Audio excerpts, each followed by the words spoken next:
because the only camera that was showing was that one and was frozen to the public Yeah, in YouTube. Then we had to come and switch it around. yeah, I was pointing that out in the chat. And because the design that we had is that the owl is always pointed to the public. And the chairs and people here are gonna be But when we using, did laptops. the owl, like when we did the general meeting Yeah, as a test, whatever, the owl would follow whomever's No, speaking. Yes, no. it did. No, Yeah, it was just to be to the public. but that's not what happened. I mean, if whoever was speaking, it would point to that person. No, at that time, remember, many people were using laptops and we had it to the public. I was on my laptop last night and, I was on my laptop when we did the first, hybrid test. And when we did the first hybrid test, whomever was speaking, the owl would point to them. And last night it was pointing at the back of the room.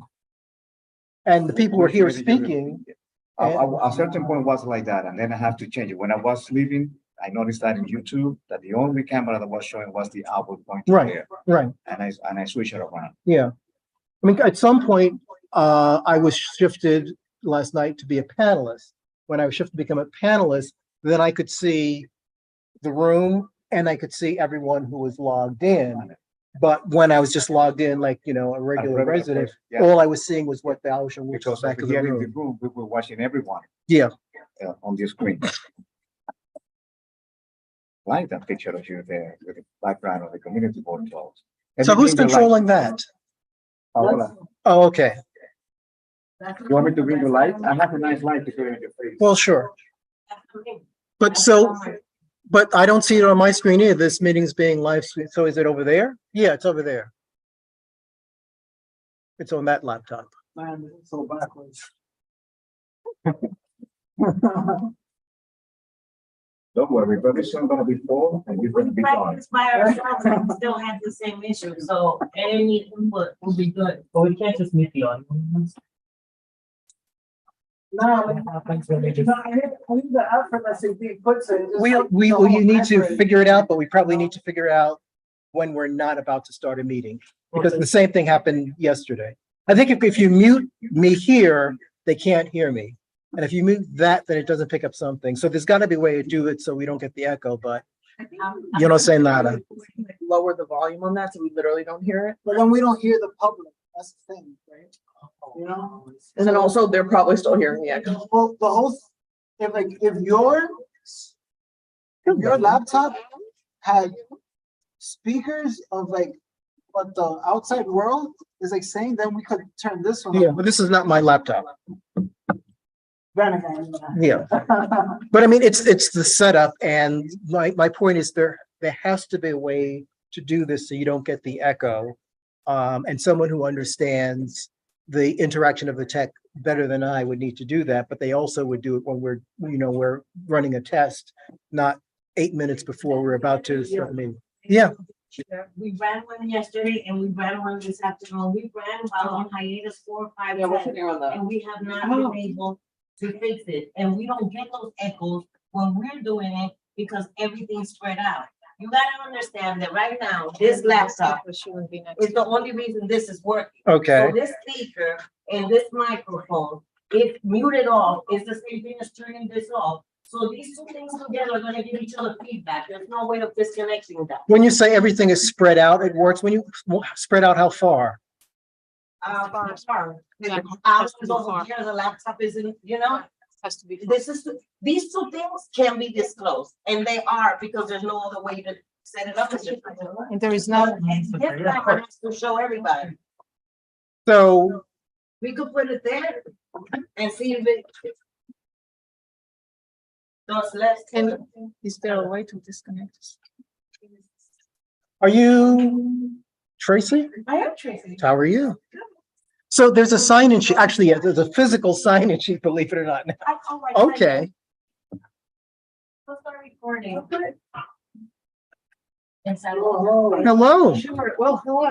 I know what you look in the neighborhood, but And you know how I look like. well, on Zoom, but it's like, it's only been. But you don't know what I look like because I don't have a virtual background anymore, so you can't recognize me. That's right. There's no Venice, there's no. Actually, we still have 5 minutes. So are you related to Gary McNeil? He is my father. Okay, so Steve asked that question. I said, I don't know, but we can ask. Okay, I'm OC. What? I'm OC. Nice to meet you. and so you're in my business. I am their spawn, so. I was pointing out to Steve that Gary is one of a handful, and I do mean a handful, count on one hand, of Black professors the School of Architecture at City College has ever had. Yes. And you could probably count on one hand. And him and Matt Spawn. Yep. And I think Alfred Eaton and think of any others, but yes. That's why, part of the reason why I wanted to join. Life has been running. What do you think? What do you think of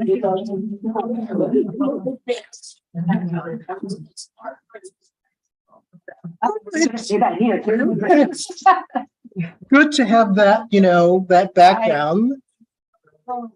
I mean, some of us are architects, but we didn't have like architects in our family doing that. Hello, hello. How's it going? Of course, but they can also be online. They don't want to be. My dad is Latino Okay. and an architect. His worst in our mechanical drawing. I have to check. I'll have to check with her. I wonder why. Okay. You good? So I know Steve is going to be late and Jim Berlin said he's going to be here in person, but we have a quorum, but it's also still only 6:57, so I'm not going to call the meeting to order just yet. Okay, we can sing. So where are my the other folks?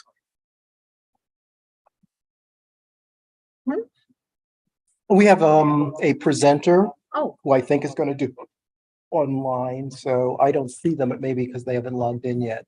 And this is the first time I think this is the first time we are doing the land use hybrid. As you can tell by the echo.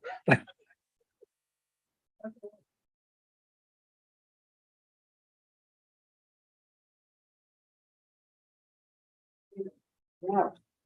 It's 90 degrees according to this sign downstairs. Oh, boy. It was so hot earlier today. I was out like at 3 o'clock and I walked like 3 blocks. And it's like, I think I'm going to take the bus tonight to get through the. But I walked here because the sun wasn't beating down on me, but it was hot earlier today. Hopefully it cools down. Thought it might be too cold here and I brought a sweater, but it felt really strange. You're right, this thing's I've been outside all day. now I'm. Really? Yeah, Back. painting and all that stuff. It's just like remember they shut down, they will shut down the painting, so I'm just like. see at 8, right? I Don't they don't normally know, do that? but it's normally kind of freezing in here. So that they did an event like 2 years ago, I think, 2021. It's one of my favorite races that they do. I wasn't aware, but I did, just like, that's not too much to wear anything nice. That's what we wanted to know. I'm like, no, yeah, no, if I smell anything funky, it's sorry. There's no way that we can turn up the volume on yours, and down the volume here. Did you just do this? I'll be quiet. Cool, thanks. When we started, there was an echo that was so bad. And, we played with it and this is as Nothing. good as it gets. Although apparently when they tested it earlier today, they didn't have the echo, but as she was pointing out, I guess that laptop, which is controlling it, and the owl were much further apart. But to capture the room, that's a problem. There you go. Prime Minister knows what to do. Oh, My name's Tracy. And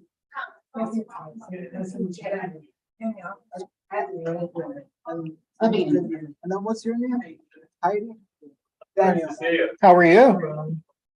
Absolutely. Is it better now? Is what better? Hello. Yeah. like turning those stickers. We can't hear it. Well, good. Oh, look, there's two screens now. That's not fast. Look at that. I have 2 eyes. So it is 7:00. Why is Daniel Bonilla logged in? Oh, that may not be good because Should I turn it up? well, you're muted, so it's okay. Yeah, Okay. I have everything off. I'm like, Okay. let me not mess with interference and whatnot. Okay, so people are starting to log in. So Ebenezer, I'm not doing anything. I'm trying to take the speaker and make it as possible. from- Ebenezer? the local zone. I understand it, but Those people are not working. Don't talk don't talk to me like this. Don't talk to me like that either. I'm sorry. I didn't do anything wrong. I'm so glad we had this time together. Can I ask a question? Well, as people log in online, will I see them on this screen? Yeah. Okay, thank you. You're there. Okay, because I was just doing that. And Anthony, are you going to be ever in charge of the minutes for this meeting? Oh, yes. Thank you so much. But do see- We just lost light, or is that from outside? Ebenezer, still like blank notepad or instead of facing the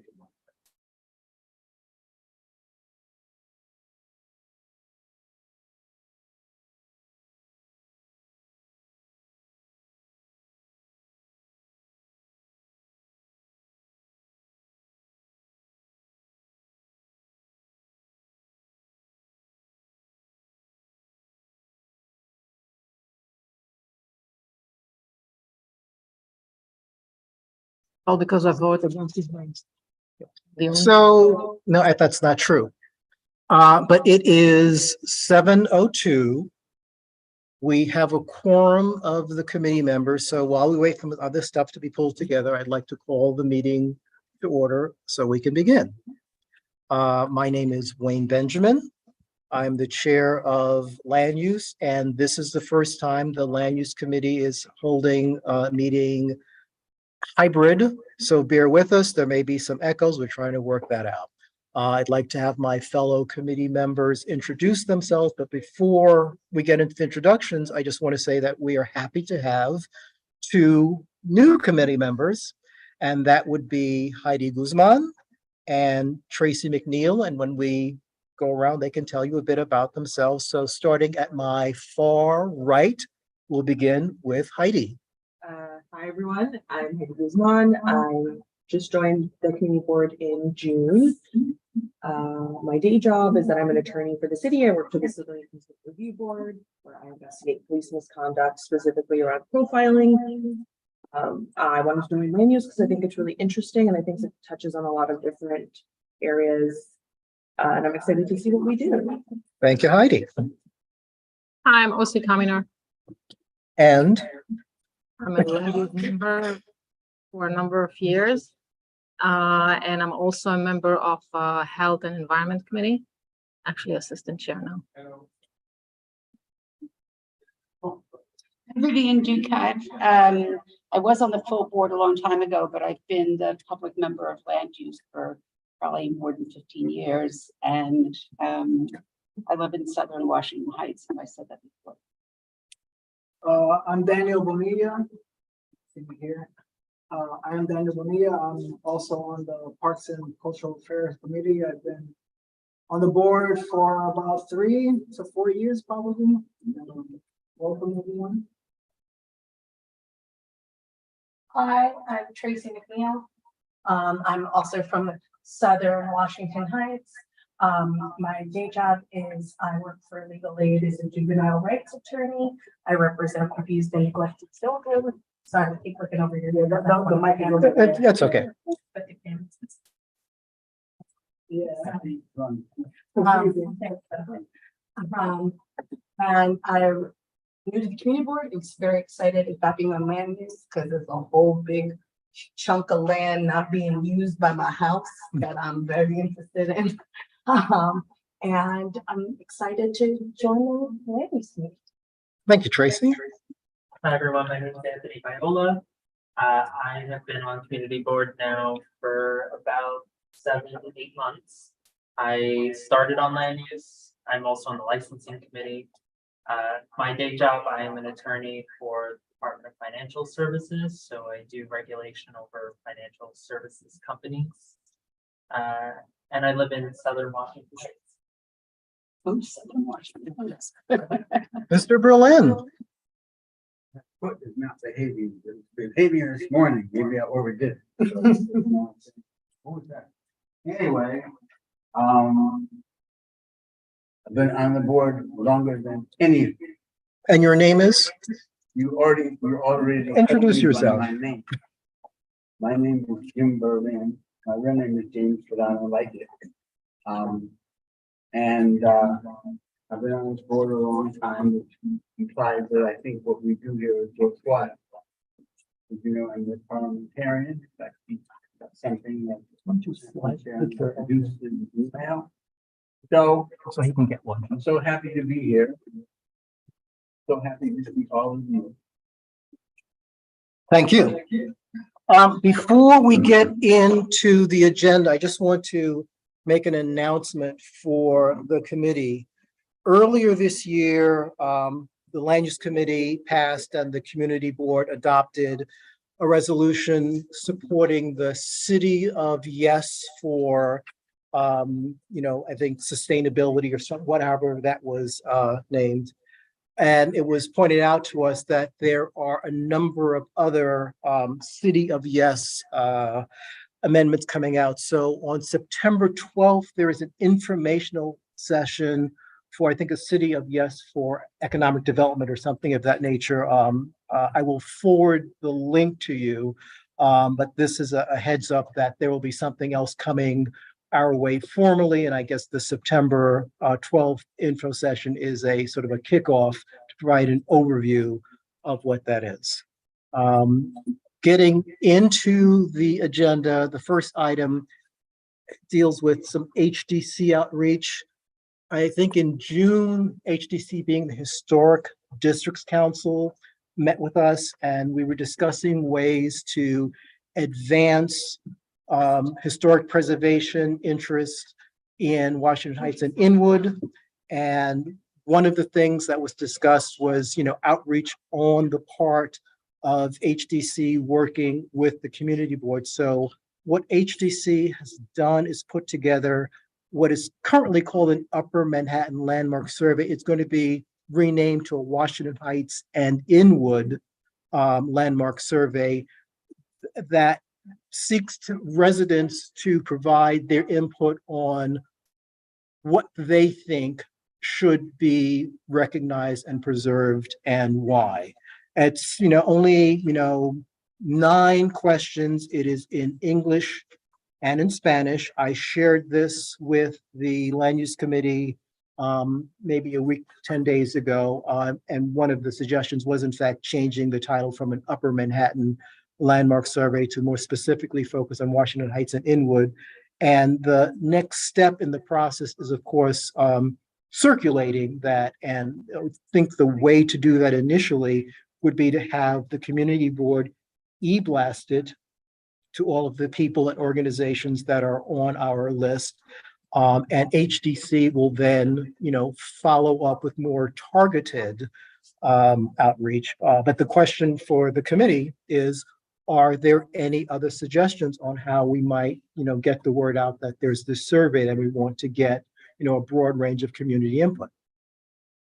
There are buildings that have listservs. I can think of 5 in my neighborhood, our neighborhood. So that's another way to do it. And the community board has this for social media, which I don't practice, but. Right, but I mean, the community board, we could e-blast it, we could post it to, we could put a link to the survey on our website. If we get listserv, we could either have the community board send it, or committee members who get the survey can distribute it to their networks. The whole idea is to get it out there very broad. TikTok. You don't say that on TikTok. I wonder if we can like hit up like see like how senators or like council people have those mailing. Ask the elected officials to help as well. Yes.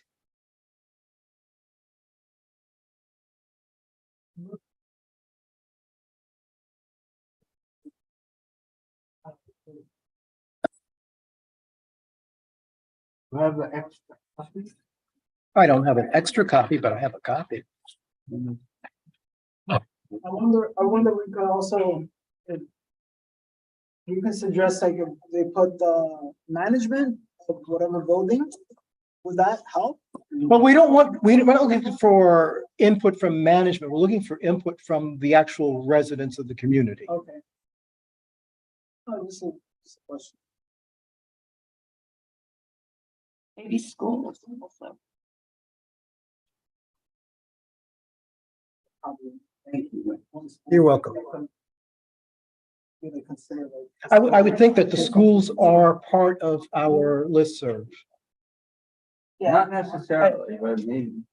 But they could go to certain people in the school as opposed to if they're teachers, they might be more directly involved in giving some. Mhm. Actually, if we could get the schools involved, then the kids could proselytize to their parents and all that. Tracy, you had your, I think similar to what Daniel was, saying, maybe we can have some flyers given to small businesses for windows, have like a QR code on those. So people could just easily scan and take the survey. Yeah. And folks might want to speak up a bit because one of the things I'm seeing in chat is someone is having a hard time hearing. Doing the repeat. I think that was heard, but just be mindful. Is this survey a one-time only survey, or is this going to be survey going to be live ongoing for the future? I think it's going to be circulated. There would be follow-up. But one of the things that we want to do is to have HDC summarize the feedback that's provided and review it, with us. The whole idea is to put together a list that allows us to begin to strategize on how to move forward with, LPC. So, I mean, we could do it a number of times, but the idea is to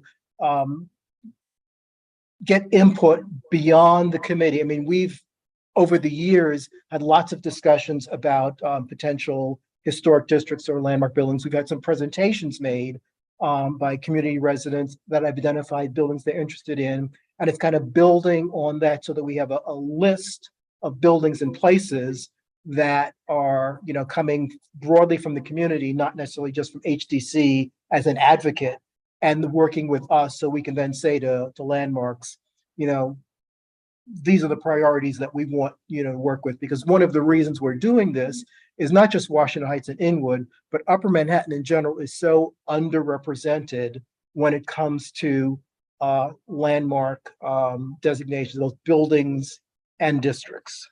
So the reason for my question is probably because is this a type of live document that we actually just want to exist on our website, that we check after this initial sort of capture, that it stays live, that every January 1st we go back to see and sort of see is there anything new there, and then that way it's just not a one-time grab all, but something that lives. I think that makes a lot of sense, that we want to gather the information initially so we can put together the list, but leave it open so that we can continue to get feedback. I agree, and it should be highlighted on the front page or whatever of the website, so that people, you have any new ideas for learning more. Be something that we're doing this grab, but then it could be a part of our annual, all right, let's just go back. We checked last September. Let's check this September. Is there anything new there? Yeah. Well, actually, when we're doing our statement of district needs, we might, every year when we're doing the statement of district needs, see what is new from that survey. Or let's say a month in advance of doing that. Well, we alert the community that it's still there and there's more they can tell us.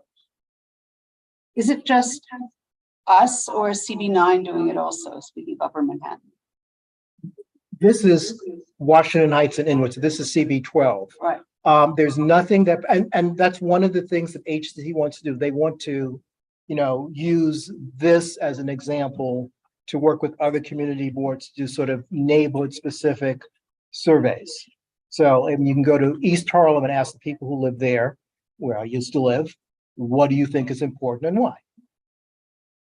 I was gonna ask, how, like, I know it's in Inwood, Washington Heights, but how broad is that, that parameter where it's just like, okay, we want the whole Inwood to be a historical district or just a pocket of Inwood or a pocket of Inwood and like the south part of Washington Heights. To go off of you, what might be a really great idea is if we put into this survey a hyperlink that clicks to the boundary borders of our community board 12, so people can actually see the map to see if that building is within our community board, right? Because the whole idea is like it's open to all of 12, right? So, and I'm just sort of as like a layperson, sort of like, is that 155th Street to where? Yeah. This is a gentle reminder. You could be like, click here to see A map of a map Washington, of- yeah. of the area. Yeah, well, I think those are two different questions. I think it's a great idea to put in a hyperlink or just, add a map of Washington Inwood to the survey. But the question that you asked, I mean, people can request whatever they want in terms of districts.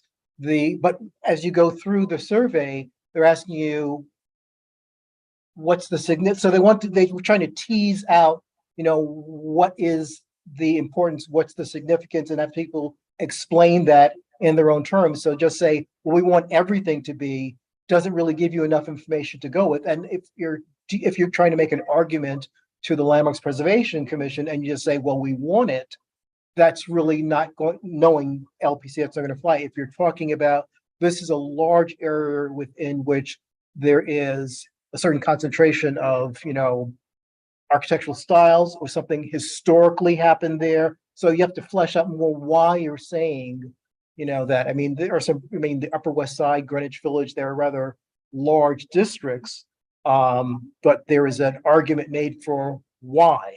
And that's the critical thing, not just the where, but the why. Yeah, because I hear districts and I'm like, okay, a district could be a part of an area, but like, let's say that district and there's another district that they kind of like correlate with each other, but they're like far apart, okay. That's fine.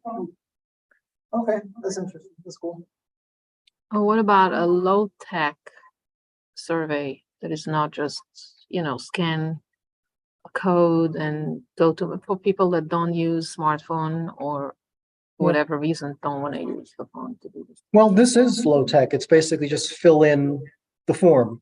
I mean, we're talking about scanning and other stuff, but the way it's actually currently structured is it's a paper form that you pull up and you fill in and save it.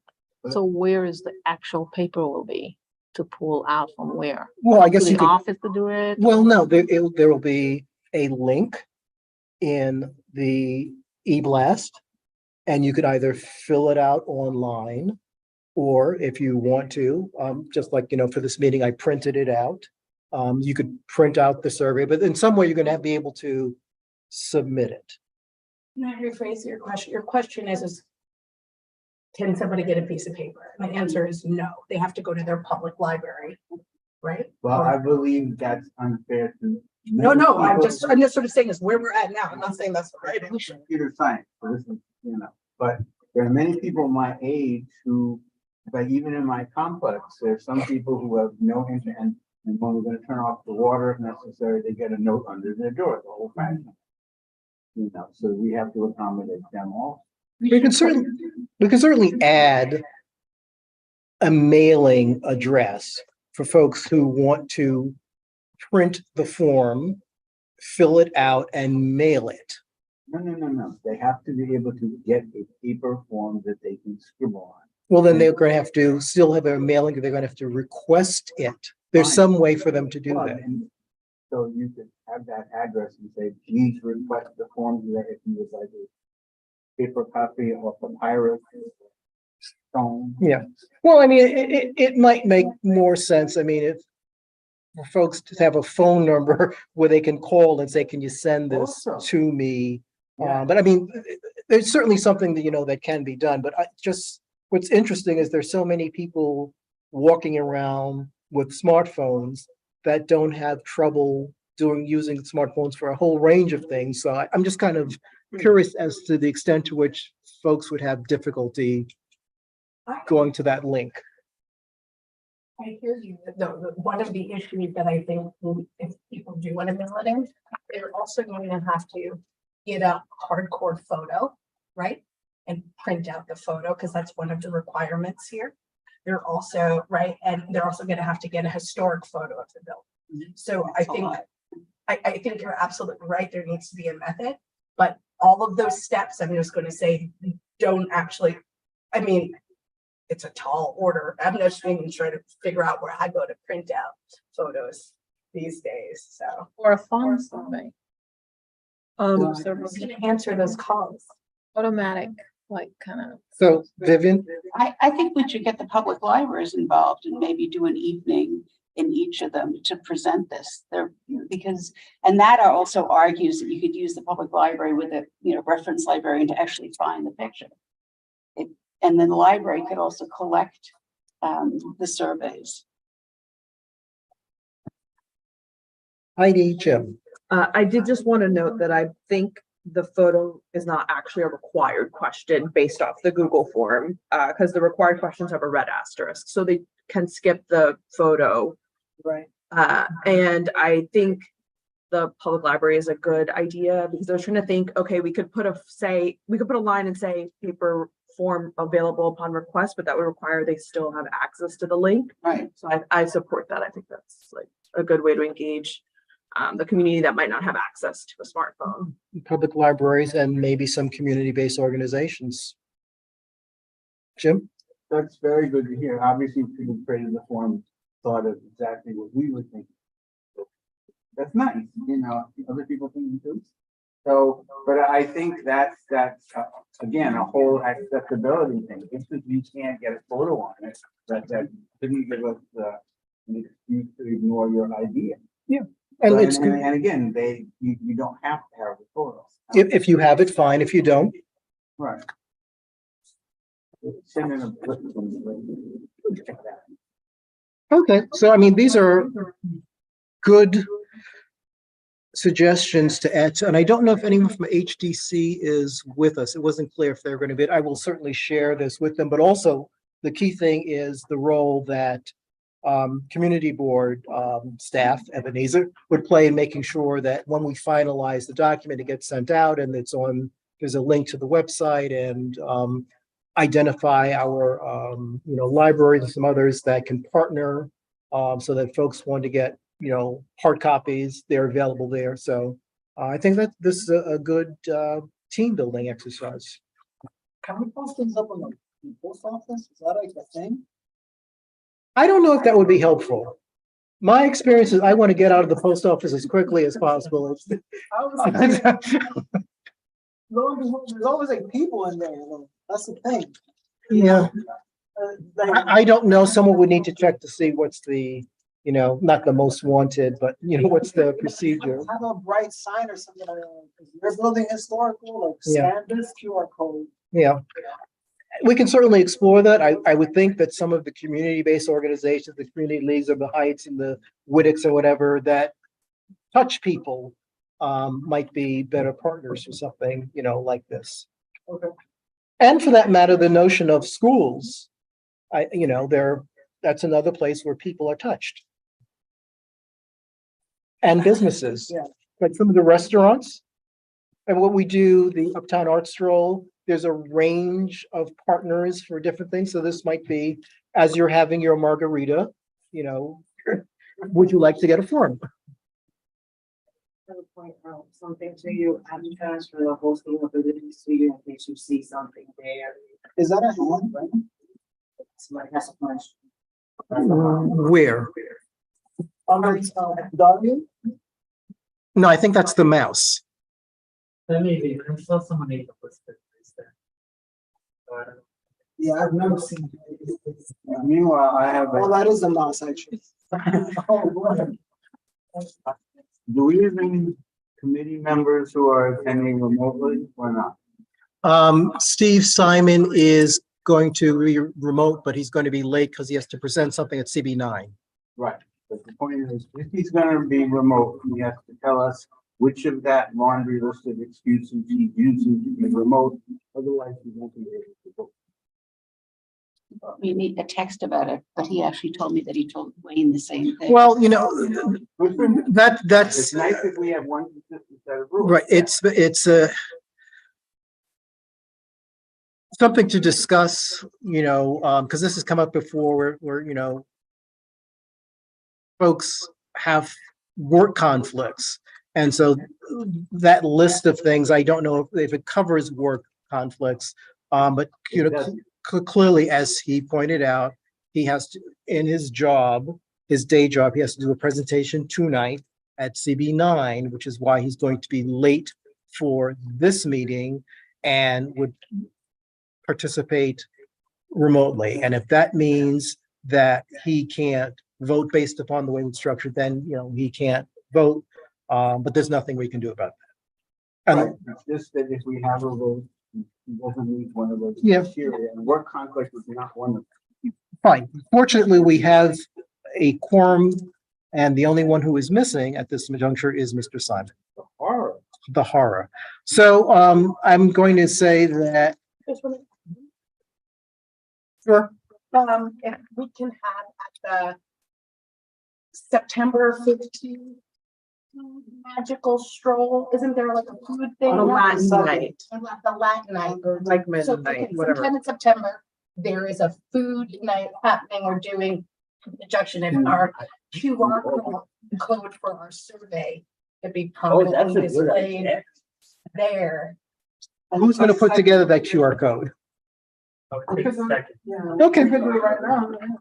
Well, we would want to finalize the survey first. I mean, just changing the title and. The Latin night market is September 23rd.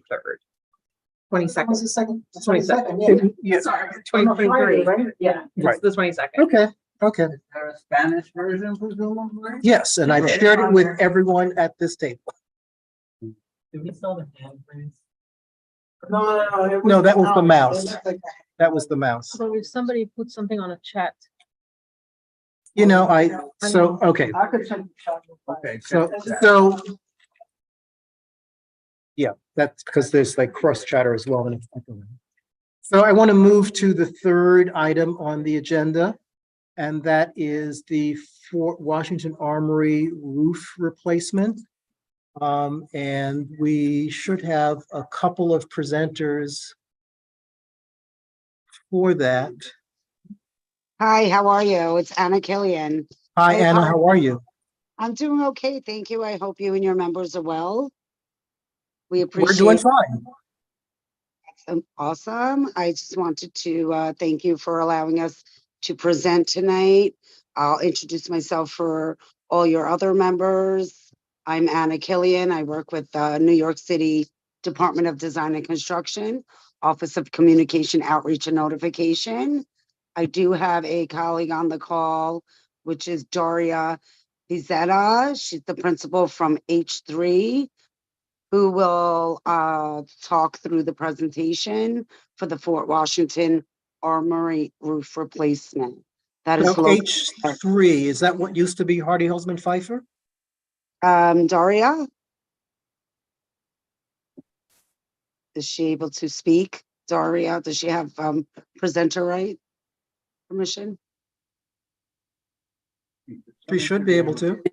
Now I can. Now I'm on mute. Okay. So, yes, we used to be Hardy Holzman Pfeiffer, and John Funchilla sends his regards. Okay. So Anna, are you able to share your screen? Actually, Daria will be sharing the screen right now. Okay, so Daria, are you able to share your screen? It says host disabled participant from screen sharing. So let me try. So what do I need to do, Bill, to allow her to share her screen? Just a FYI, they have two animals. One of them has to change their name. she shared her Oh, stuff with someone. Yeah. That means that one of them forwarded to the other one. Yeah. I think that. I think she did receive a direct link. Yeah, so the point is there are two people signed in as Anna Killian. So the person who is not Anna can go in and right click and just change their to whatever their correct name is. So this way we'll have the attendance correct. There's two people too, because I can only do screen share from my office login. Oh, so it's the same person is what we're saying. Yeah. Okay, Same. good. So can I So- share my screen now? Yes. You should okay. be able to, yes. Okay. Are you able to see my screen now? Yes. Okay. Well, thank you for having us here tonight. As Anna said, I'm Daria Pizzetta. I'm one of the principals at H3. And with me tonight also is Margaret Matz from the DDC, who is the project manager from the DDC for this project. Our project is located, of course, in Washington Heights at 216 Fort Washington Avenue.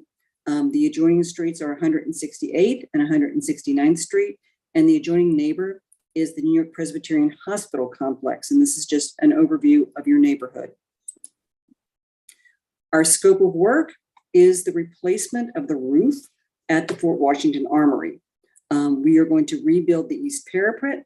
We're going to rebuild the north and southwest decorative parapets and repair some of the brick facade. And to meet current minimum code and improve safety on the roof, when the staff is there to service the roof, a code compliant guardrail will be installed at the roof perimeter.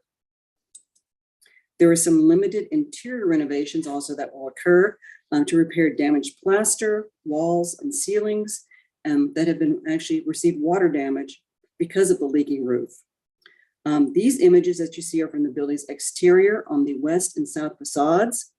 The building was built in 1911 and currently houses a 200-bed shelter for the Department of Homeless Services and the Armory Track. And the DHS is the building's owner. The building will remain occupied during the roof replacement and the facade upgrades. Most of the area around the building is now currently covered with sidewalk sheds. And we will continue to utilize those sidewalk sheds and add some more. Along West 168th Street and West 169th Street, these are some of the images of the bricks that need to be repointed and the existing rooftop units that will remain on the building. In these slides, you can see the current state of the roof surface and some of the parapets that will be rebuilt. There is some lingering asbestos in the existing roof material and sealants, and these will be abated as part of the roof scope.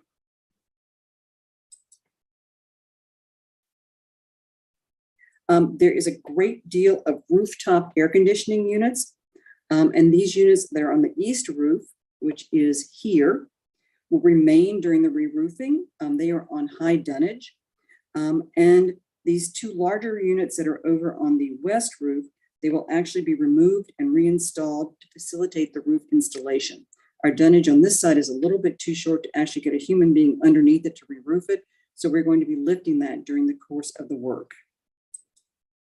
This is just a plan of the armory. You can see it almost is the full block along 168th and 169th Street. And here is Fort Washington Avenue. And this is the current location of the west roof and the rooftop units. This is the east roof and their two rooftop units. And this is a plan of the roof where you can see the east and west roof. There's also these sloped roofs, which are here, roof B and roof C. And those will also be replaced. The bricks of the west facade will be repointed as indicated on its elevation. So there's a great deal of brick that needs repointing here. And the parapet, this northwest parapet and the southeast parapet, which are failing right now, are both going to be removed and replaced to match their existing condition. So these are all replacements in kind. There is terracotta detailing on these parapets, and that will be restored. Looking at the north elevation, you can see the rooftop units that are here that must be lifted off of their existing supports so the workers can fit under them to re-roof them. And the supports for these units will be raised approximately 18 inches when the roof is replaced, so that in the next 20 years or so, when the roof has to be replaced again, the units will not have to be lifted.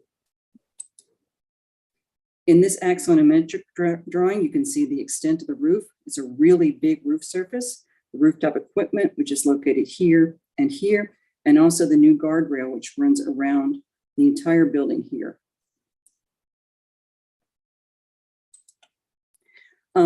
We are replacing the existing roof with a modified bitumen roof system. The roof system will add insulation and increase the energy efficiency of the building. And other materials are in-kind replacements, meaning that we will carefully match the coping materials that are in metal, clay tiles, and in terracotta to match the existing and to blend with the historic character of the building. We are raising the rooftop units by 18 inches, but we've studied the effect from the street, and there's no adverse effect on the aesthetic of the building. So here's an existing picture, and you can see right there is the rooftop unit, and here is a sketch with the unit raised 18 inches. So there's really not much different at all. And this is just another view of the rooftop unit. So the rooftop unit is there, and the rooftop unit is there. This object you see in the background there, that's actually part of New York Presbyterian Hospital. That is on 168th Street. So much in the background. And we have one final view from the southwest corner. This is the unit that we're raising, and this is how currently what it looks like. The DDC is currently in the process of engaging a construction manager to oversee this work. Our construction documents will be finalized by the end of the year. We are anticipating that the bidding process will be conducted in the spring of 2024, and that construction will commence in late May of 24. The construction duration for replacing the roof should take somewhere between 10 and 12 months. And we are seeking the community board letter of support so that we can proceed with a review for the PDC. Thank you for your attention. At this time, if you have any questions. Sure. OC. I have two quick questions. Is this all under local law 11? No, it is not. The roof is leaking. And that is the catalyst for the replacement, is that there's a lot of water that actually gets into the armory itself, especially in the upper levels, and they have to close off some of the seating sometimes when it rains. And it has, where the roof leaks, it has destroyed the plaster wall and the plaster ceiling on the inside of the armory. So that's what's for replacing this. The brick repointing is, some of the brick has been, let's call it injured because of the roof leaking into the mortar. And that's why we have to repoint the brick on the front, but it's not local law 11. Okay. My second question is, what will be the R value of the roof once it's completed? I want to say it's 33, R33. So we're adding about 6 inches of insulation in all the areas that we can. There are a few of the areas where we just can't do that because of the slope of the roof and the height of the parapet. Okay, I thought DOB minimum is R40. No, it's not. And this is a historic building too, and we don't fall under some of the laws for the upgrade of the roof. We just basically, our preview is to do as best we can with the R value. Yep. I see that you're not doing any work on the fancy glass part of the roof. I presume that implies that all of this is in reasonable shape. I'm sorry, I'm having a hard time hearing you. The mic is there. Jim basically said he sees that there isn't any work proposed on the glass portion of the roof, and he's assuming that means it's in good condition and not leaking. I believe that the clear story was replaced a few years ago and that it doesn't need to be, it actually was repaired, and yes, you're correct. It is not leaking right now. That's very good news. Mm-hmm. So the armory is not a city landmark, but it has been on the National Register since 1995. So do you need to go through landmarks or SHPO to approve the work? We do not. Is that because it's owned by the city? Margaret, would you know the answer to that? Actually, I don't. I don't. I'd have to get back to you on that. That's a very specific question. And Yeah. so, and you've mentioned on a number of occasions that you're replacing in kind, or you're, matching the existing materials, who is responsible for reviewing and approving that the match is appropriate? Both myself and the building envelope engineer, which is David Artigas from Simpson, Gumper and Hertz. But the building engineers, I mean, they are approving it in terms of historical accuracy? Oh, It may answer a little that question. So before DDC undertakes any project, they have a unit called front-end planning, which includes personnel that is expert in landmarks. And in fact, on our team, we have an individual who addresses those issues. The question as to whether it has to go through SHPO, that's never really come up. But the point that I'm trying to make is that front-end planning unit, what they do is they try to determine the exact scope of the work for a project, given its status for within, with respect to all the agencies. So the reason why it hasn't come up is because that front-end planning unit has determined that we don't fall under that local law. So that's what I wanted to explain. And Daria, maybe you want to speak to the people on the DDC team as well as your team that address such matters. so on the Before you go, the person that's speaking, that just spoke, are you Anna Killian, or do you have a different name? Because I don't think we have you for. Yeah, I apologize. I don't know why my name is showing up as Anna Killian. My name is Margaret Matz, and I'm the project manager for New York City Department of Design and Construction.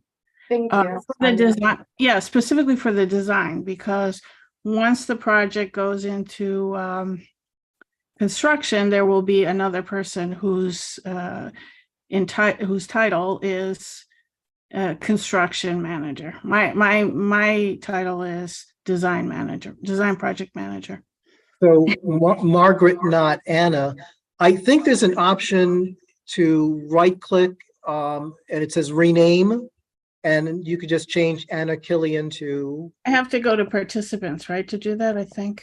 Let's see. I just go right on the name and right click on it. Okay. Under your name, there should be 3 dots. You click the 3 dots and you can change your name, Margaret. Yeah, I don't know. Remember who she really. Okay, 3 dots, yeah. They're just two when I do that. Okay, let's see. Okay, yeah. Rename. Okay. There you go. But she turned into Wayne. There we go. Okay. Oh, There we go. Bravo. You're now Margaret. Yes. Do we have other questions, comments from the committee? now they made the person change their name. We should have more questions. Vivian? My question had to do with asbestos and people still living there. Is it just not that major, and it will not be something that is in the air for the people who are actually living there or hanging out in front of it? It is rooftop asbestos. It's mostly in the mastics and the sealants that are used on the roof, and it should be very easy to abate. And we will cordon off the sections of the roof while we're working on it, and there's air monitoring that takes place to make sure that it's all cleared out before anyone's allowed back up there. Great, thank you. Jim? And several reports have already been prepared. So we had a set of probes, and then we had a second set of probes. So we're trying to be very diligent about that. The homeless shelter's in the basement, so it's nowhere near the roof. I have a quick question. None of the construction is gonna affect what's happening inside the armory, right? No, it will not affect that. The armory will be fully operational during the course of construction, and we are actually working the construction schedule around the armory schedule. because I know they have major track meets there. So we're working with the Armory staff, John Carpenter, to make sure that when construction starts, that we do not disrupt any of the functions of the Armory. Okay. They'll be bad for the runners having. Yeah, but remember, this is a roof replacement, so it's on the outside of the building, not the inside of the building. I see two hands raised, so I'm going to Elizabeth first. So Elizabeth, you should be able to speak now.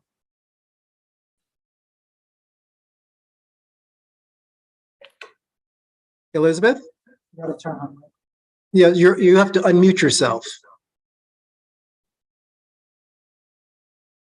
Oh, I'm sorry. I actually don't have a question. I'm sorry. It was a mistake. Not a problem, not a problem. And so then I'm going to Michael.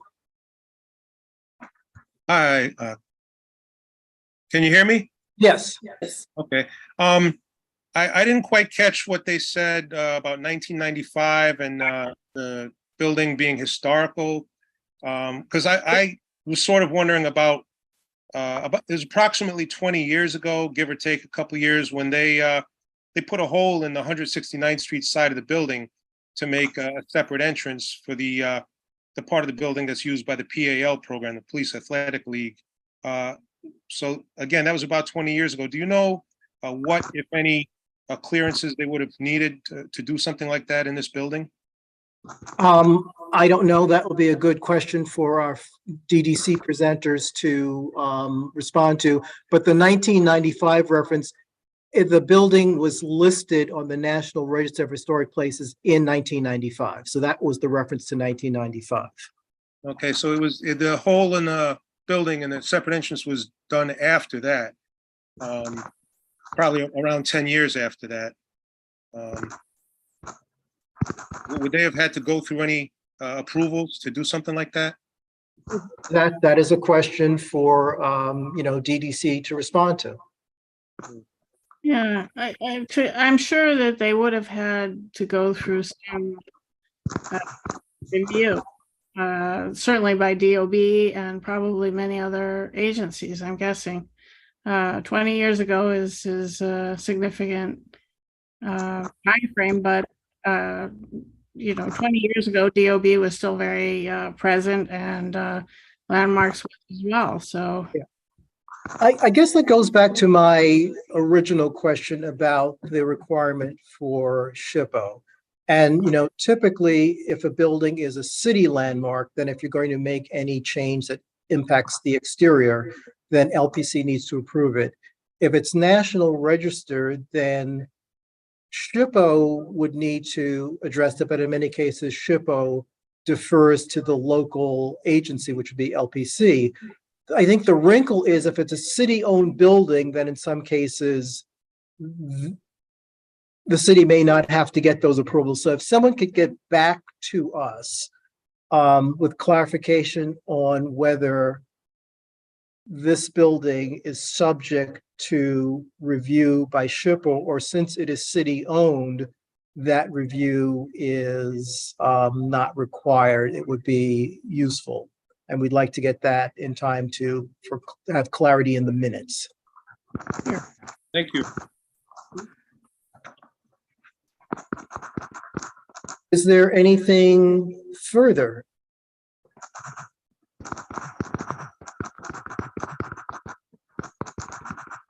So if someone suggested I tell people what SHPO is, and SHPO is the State Historic Preservation Office or officer. Basically, that's the commissioner of the New York State Department of Parks, Recreation, and Historic Preservation. So if it's a city landmark, you have the City Landmarks Preservation Commission. If it's National Register, technically it's under the National Park Service, but every state has a state historic preservation officer. Gary, do you want to add anything to this discussion? No, but we plan to be very cognizant of the aesthetic, historically accurate, and make the best choices so that the building will remain, beautiful for the next 100 years. Margaret, I'm sorry, Margaret, do you have a date when we need this letter for PDC? Well, we certainly need it before the PDC review. That's my understanding. Our, So, our, our submission to PDC is scheduled right now for September 22nd. Okay, we'll try to get the questions answered and sent back to the community board. PDC, public, 1 second. PDC is the Public Design Commission. Yes. And the September 22nd is when? Does someone have a calendar? Is that before or after the general meeting?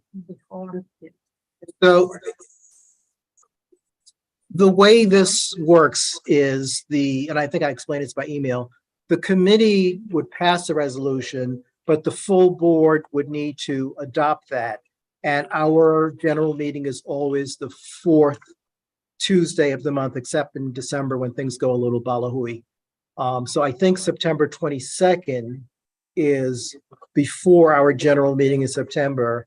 And if this is not a critical, critically time sensitive, it would be great if that PDC presentation could be pushed back to early October.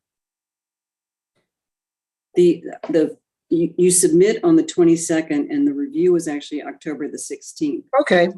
That means that we would submit during October and present in November. Okay, so that works with our schedule then.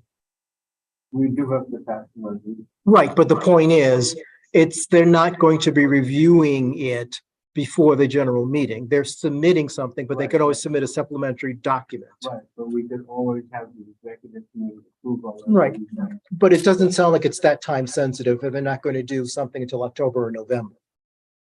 So if you don't get this before the beginning of October, then if you don't get this before the beginning of October, that will be fine. Yes? Margaret, it's a schedule thing. We're not going out to bid until May, or excuse me, spring, and starting construction in May. So the question is, can we get you to begin with? Letters of support have to be backed up by a resolution. Okay, we will pass the resolution at our general meeting late in September. The 26th of September, which means we can get you what you want by October 1st. That okay, or do you need it early? I believe that will be okay. Yeah, it should be okay. Okay, thank you very much. That will make it much easier for us. Thank you. So that being the case, we've gone through the presentation, and the request, I'm assuming, is for a resolution supporting the Fort Washington Armory roof replacement project. And just to explain for everyone in person and online, at committee meetings, everyone can vote. At general meeting, only board members can vote. And so when we take the vote, we begin with the committee members. If there are any other board members present, then we would take their vote, and I don't see any other board members, and then members of the public. You can vote Before for. we do that, I move that we have a resolution in favor of this, and someone has to second. Yeah, but I was explaining, so you can vote for, against, abstain, and for that matter, members of the public, it's your choice whether you vote at all. You don't have to vote. Committee members, you can vote for, against, or abstain, and if for some reason you have a financial or other interests, you cannot vote due to conflict. Otherwise, you do need to vote. But we have a motion by Jim Berlin supporting the roof replacement project. Is there a second? I'll second. And Steve just got on the call right now. So it's moved by Jim Berlin, second by O.C. Kaminer. Those committee members in favor of the resolution, please raise your hand. 4, 6, 7, 8. Any opposed or abstaining? And Steve, if you were online, what Jim Berlin explained earlier is based upon that list of approved excuses for these hybrid a work conflict doesn't qualify. So while I guess you can participate and discuss, you can't vote. Unless you can find something on the list that qualifies. Yeah. I don't see any board members, members of the public who would like to vote, and I'm going to the attendees.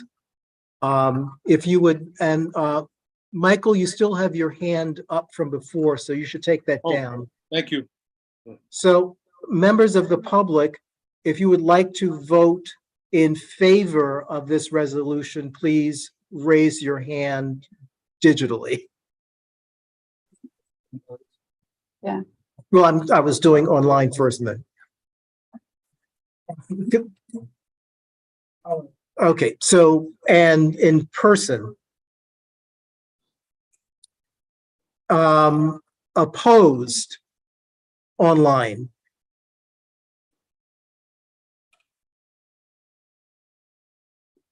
Abstaining online. And the question that I think Daniel was going to ask to Jim Berlin is, can Steve vote as a member of the public? Can he? Probably not, because he's not a member. Because can he vote as a member of the board? If he's not part of quorum, then isn't he just like? No, the issue is, according to the, and again, you can read this thing for your satisfaction. According to the open meetings law, in order to participate, a board member, in order to participate in the meeting remotely, has to have one of some of this long list of excuses. Why you're not here is not on that list. Then you can't vote. Yeah, it's confusing. Right. Technically, as a board member, you're not a member of the public. If you went to a different community board. then you'd be a member of the public. That helps a little bit. Yeah. Well, the other thing is it was 8-0, so it doesn't matter what. Yeah, I'm, Although it is an interesting question that, although as a member of the committee can vote, other members of the board who are participating virtually could vote. I will have to find. Yeah, so, but we will get back to that because it's something new. So he has to come for a person. we'll have to work this out later. We'll have to work this out later. Yeah, so we've passed a resolution, and as I said, the committee passed a resolution, but for it to be official, it has to be adopted by the full board at the general meeting, which is September 26th. Representatives of, DDC and H3 are, free to attend that meeting. And during public session, anyone can sign up and talk for 2 or 3 minutes on anything they would like. So you can sign up and just urge the board to support the resolution that land use will be presenting. You're free to do that, and we encourage you to do so. Wait, what were the numbers? Well, there only one person voted, so there is one person. So we had 8 committee members in favor, none opposed, none abstaining. We had no board members voting, and we had 1 member of the public voting. And the member of the public who's it, did you sign in? Okay, good. So moving along, the end of January, Borough President Mark Levine released his Housing Manhattan's plan that we've discussed, I think, at every single board meeting since then. One of the things we talked about doing, but actually ended up not doing, was during the summer, have some walking tours to look at the proposed sites. And one of the problems is, once June was over, schedules and coordinating schedules became impossible. Having said that, there is the micro level of identifying sites, which becomes less important since the Borough President's Office basically created a portal, and we reported this several months ago, where anyone can go there and send them the sites. What I think we should focus on, and did we lose connections or But something? you should ask them to unshare their screen. Yeah, you can unshare your screen now. Thank you. Okay, Thank you. Is we've talked about certain guiding planning principles for new development. And I think what we should do is actually pass a resolution directed at the borough president, but also at the, the mayor's office and HPD. Because what happens is projects will come, whether it's to housing and human services or to land use, at some point for us to review and comment. And time again, by the time the project comes to us, it is baked. It is ready to go. And we hear that, well, they spoke to HPD or they spoke to someone in City Hall and they think the project is fine. And so when we're talking about unit mix or income levels, that's already done. So there are certain principles that we've discussed over the months, and I think we should pass a resolution that speak to that. And I've shared with everyone sort of an outline, and there are 7, and the 7 may become 8 because one of the comments that Steve emailed me about, 7 might be split, but I'll get to that. So first, we're talking about having affordability defined by the average local household income in Washington Heights and Inwood. Because every single time when we're looking at the affordability, it's based upon citywide or area, and it's not affordable given the average income in Washington Heights and Inwood. So that's a critical thing. We've talked about specifically in land use development that respects the scale and character of its setting. And we've used the term contextual zoning. But I think as a design approach, it's more critical that you're designing to respect where you are. So if you're in the area where, Tracy lives, which has lots of brownstones, that's different than if in the area where Jim lives, which has taller buildings. So you need to recognize and respect where you are.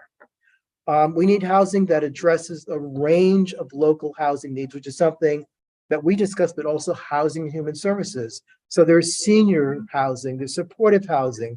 When we look at the unit distribution, family-sized units, too many developments have an over concentration of studios and ones.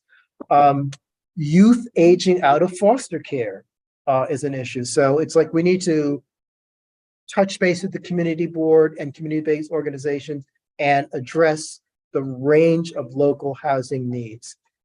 We need unit design and allocation that address local neighborhood demographics. So if there is a demand for 2s and 3s, it doesn't make sense to have 50 or 60% of the units 1s and 2s. I understand in the development, it is a numbers game. You need to have enough units to make it financially feasible. But if you're building units that don't fit the housing needs of the area, the question then becomes, who are you building it for? Consider mixed use redevelopment of single-story buildings on wide avenues with retail zoning overlay, and that allows for new retail and commercial uses in addition to new residential. And put simply, there are lots of one-story buildings, supermarkets, CVS, Rite Aid, that are sitting on Broadway, Amsterdam, St. Nicholas. The current zoning would allow you to build a 6 or 8 story apartment building and still have ground floor retail. So you're leaving a lot of FAR on the table. And actually going back to the 2007 planning study we did at City College, that was one of the things they pointed out, that, on the wide avenues, you have lots of opportunity to either, upzone a bit or just take advantage of what zoning allows you to do right now. And some of that is addressed in the plan, but I think that's something we need to emphasize. I took a walk months ago along Broadway, and there's so many corner 1-story lots, particularly you start getting close to the George Washington Bridge. And it's just, that could be a 6-story apartment building sitting on the corner. Incorporate sustainable design. If you're building in the 21st century, you need to be cognizant of, energy conservation and sustainability. And then this is the one that may get split. Currently, the way I phrase it is pursue opportunities for adaptive reuse and revitalizing vacant or underutilized buildings.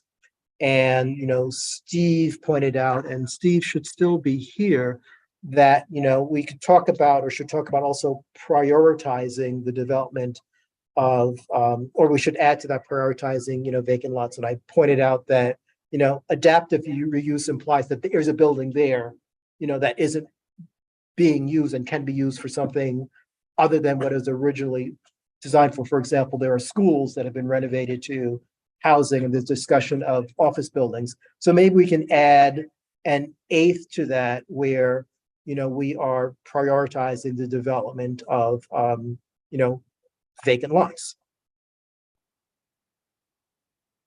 Jim? There's all this potential development space available, like the one-story buildings and the vacant lots. But the thing we have to also keep in mind is that we probably want to keep the density of our district about what it is. And if every one of these things had a six-story building full of families, suddenly we need 3 more schools, and not that it will all just suddenly appear, but the point is, anytime you turn a Rite Aid into a 6-story apartment building with the same footprint, you're going to need much more electricity and all these, amenities for the people and, infrastructure like stuff like that. Well, yeah, kind of Right, get new exactly. separate platforms. So I think, if it's not, directly in our principles, I think we have to talk about keeping the density either at its current level or something reasonable, because like I said, otherwise, you're. Well, how about changing number 2 from new development that respects the scale and character of its setting to the scale, character, and density?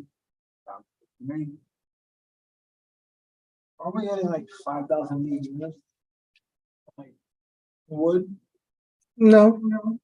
I mean, there's a difference between what you can conceptually get out of zoning and what's actually going to be developed.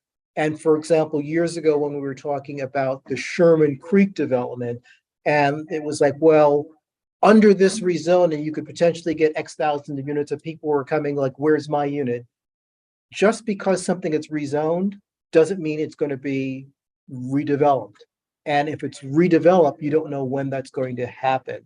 And one of the perfect examples is like all of New York City, including Washington Heights and Inwood, was rezoned in 1960, 1961. And very little new development happened up here.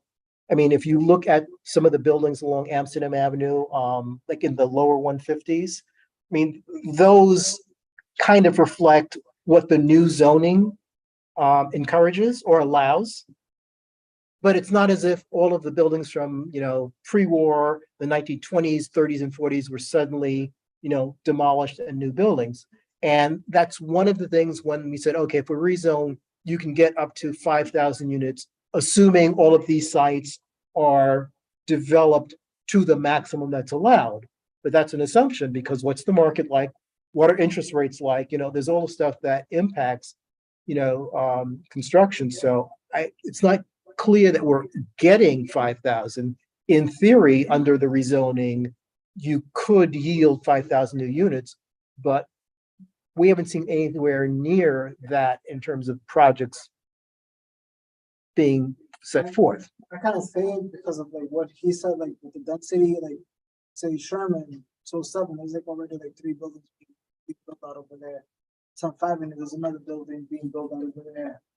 And none of that we had say in, which is one of the reasons why I'm saying, we should, if the borough president's office is advocating for new development, one of the things we should do is to share with him what we think he should be advocating for in terms of planning guidelines for those developments. Because those are the projects that when they came to us, they were already baked.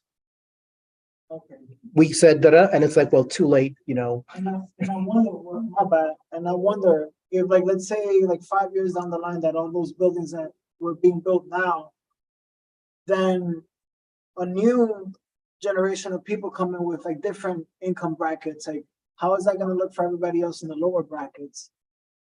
In the like the lower income brackets? Cause like, let's say like that building across the street from where I live on Sherman Avenue, like 2, 3 bedrooms, and those are not gonna go for like 1,600, like those are gonna go for like 2,000, 3,000, 4,000.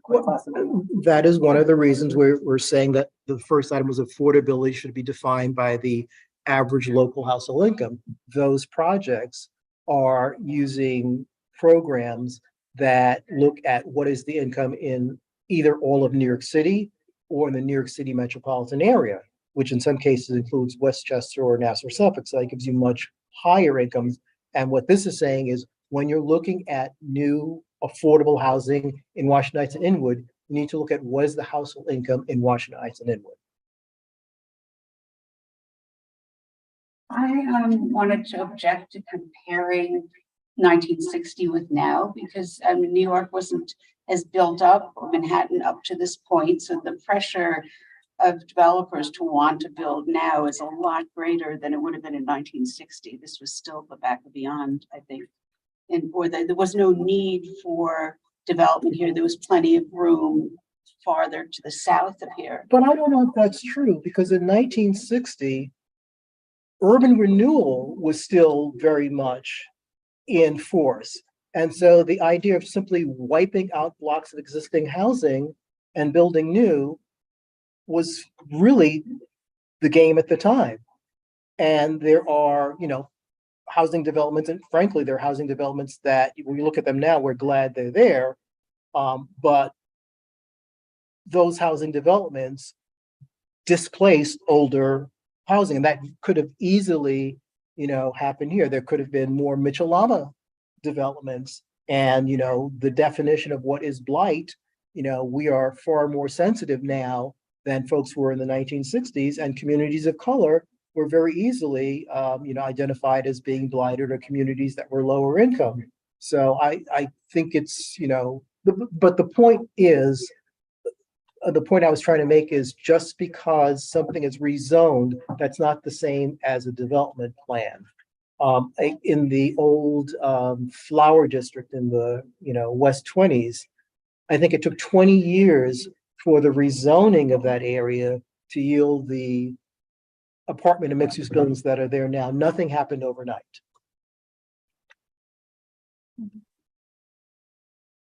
Anthony. You may already be thinking this, but however we present these principles, I would just suggest we make it clear that they're presented in no particular order. Because I think we could sit here for hours and sort of argue about which are more important than others, but just for the fact that they're numbered 1 through 7 gives me the impression that number 1 would be more important than 7. So just making that clear, whatever reso we produce. You can just use bullets or no number. Yeah. So this is the building they're building on Sherman Avenue from the park. Yeah. So, Every day. I think we should call it the monstrosity. I call it the pain in my ass. That's what I call it. So That's the building you're talking about? Dude, it's like right across the street from me. Big. Wow. Yeah, it blocked off my view to the park and whatnot. We didn't want that place. is there anything else that you would think we should add to? There is Steve Simon. Steve, you need to unmute and turn your camera on.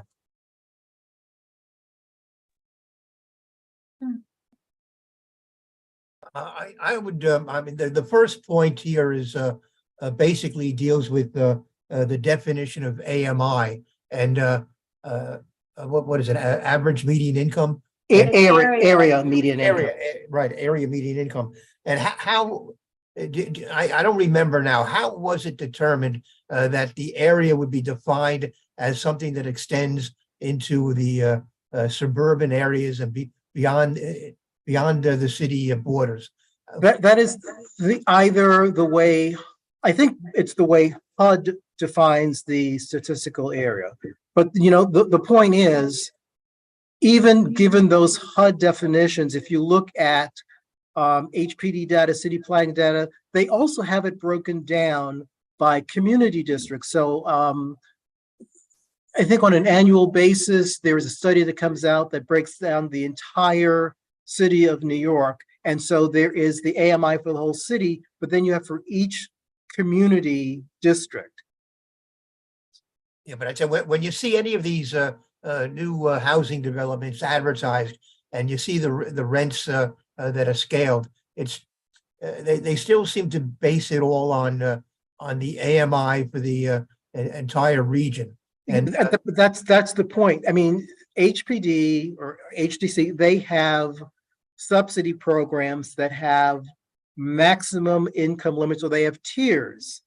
Years ago, there was more attention given to saying that you should be at tier A, B, or C. And now it seems that as long as you stay under whatever the highest tier is, that's okay.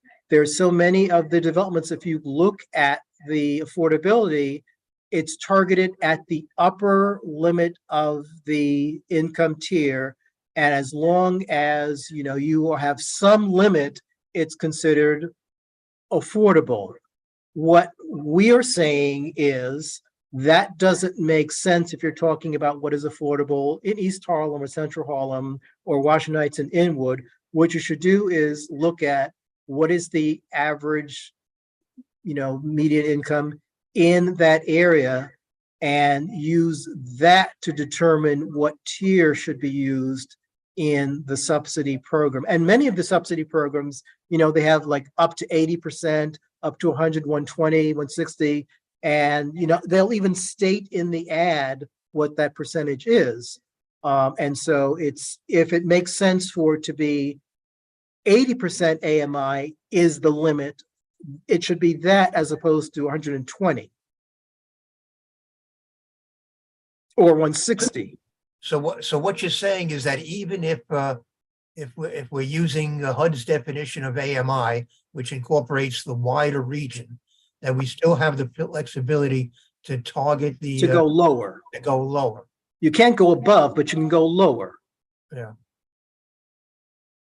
And for example, the project that is being done at the public library site uses ELA, which is the extremely low income. I don't know what the full acronym is. Right. ELA, the maximum AMI, I think under ELA is either 60% or 80%. It doesn't go to 100, it doesn't go to 120, it doesn't go to 160. It targets a maximum income that makes sense for the area. And that's one of the things we noted when we looked at what the income limits were. That is the only one of the new projects that's using ELA. All of the others are using programs that allow you to go much higher. Is there a point in trying to argue that the HUD definition of AMI should be discarded and we should only use an AMI which is pegged specifically to New York City residents? I don't know. That's a conversation to have with HPD and others. My understanding is some of the money that is received, if it's federal money, that is the reason why they are using HUD limits. If they're getting state money, the state also may be tied to that. So I don't know if the city of New York has the flexibility to say that we are throwing out the HUD AMI. There are too many standards and banking standards that are tied to that. That said, if HPD says the most you can do is 160%, that doesn't mean they can't do a program and say for this building, we're targeting the maximum at 100% or 80%. The HUD limit simply tells you what's the maximum. And for example, with Sony and some of these programs, if the maximum is X, you can't go $1 above that. You don't qualify, but you can be lower.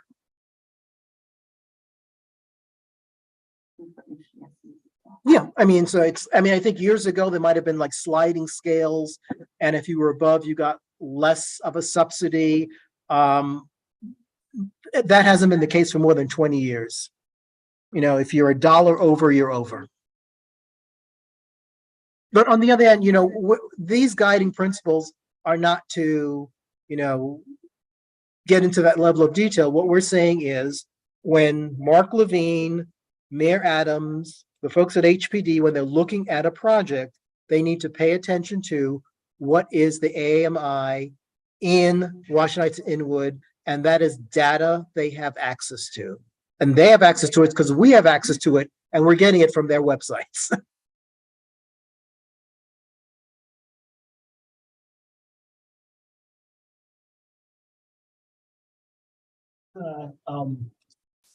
Probably my goal with like number two, like since like we're kind of like doing a survey on like identifying the district, would that also be like part of, I don't know, the conversation or the points, like where it's like, oh, like this is like a landmark district and. Well, I mean, I would think that, if you're looking at that respects to scale, character and density, yeah, the character, if you're looking at the architectural design, that would be part of the character of the area. Okay. Okay. And that's why I didn't want to specifically limit it to saying, contextual zoning, because as you know, zoning doesn't consider design. It's just the sort of the height and the bulk, but it doesn't say, well, this is an area of Art Deco building, so you're building, while it need not be a copy of Art Deco, it should respect and reflect some of those elements. So that would be scale and character and stuff like that. Okay. Well, that's something that wouldn't be a bad idea if they will start doing. Yeah, but it's not. I understand it's not, but we can. City planning doesn't have jurisdiction over that.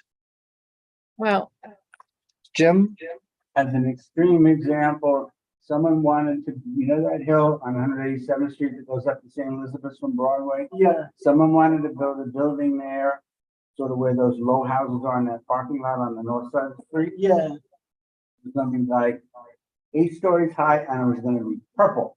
And they were adamant that it was gonna be purple. Yes. Cause I get from a developer standpoint where it's like, we want to make this building whatever the hell we want to. But I wonder if it's just like, oh, like, since you're next to this district, you can't. But then again, it's like, I don't know. We can advocate for what we want. At the end of the day, it's a conversation, but we should not be shy about saying what we would like to see happen. If we don't say that, no one else will. And on top of that,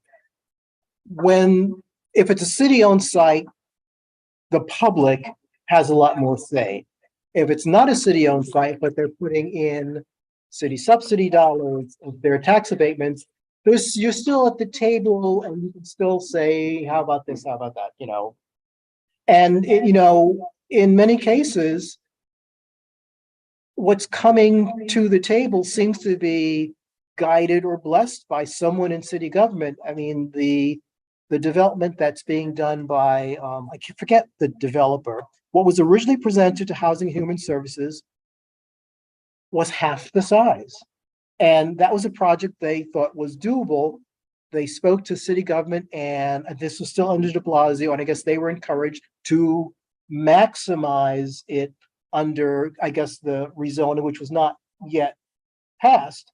But clearly the city government was pushing that, and it was city government, it was City Hall, not the developer, that pushed the size of the building up. It was the whole notion of more, more, more.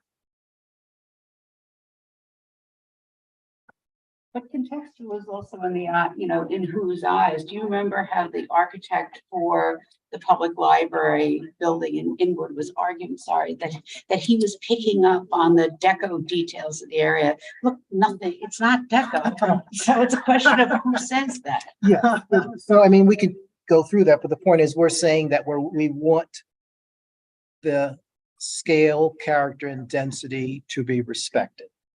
And once it becomes a conversation, but also going back to that, one of the things the architect said is they were responding to what city government was doing, because apparently the city had plans for changing the image of the area.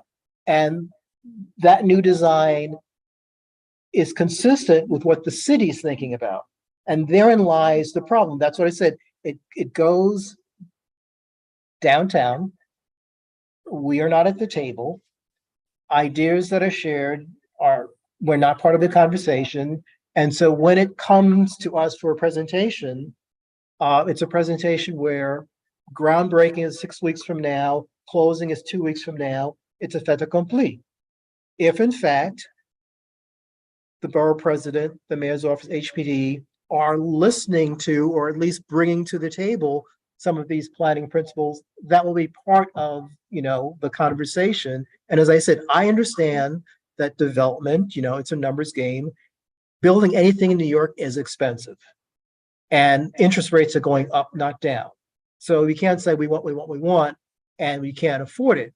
But certainly, as Jim said, a purple building might as well be from Mars. A 42-story building, which was proposed in a neighborhood of 6 or 8-story buildings, is completely out of scale. I mean, there's some things that kind of don't make sense, and some things that you can argue, well, it's 10 stories. Is that really, so bad? But 42 stories was absolutely crazy.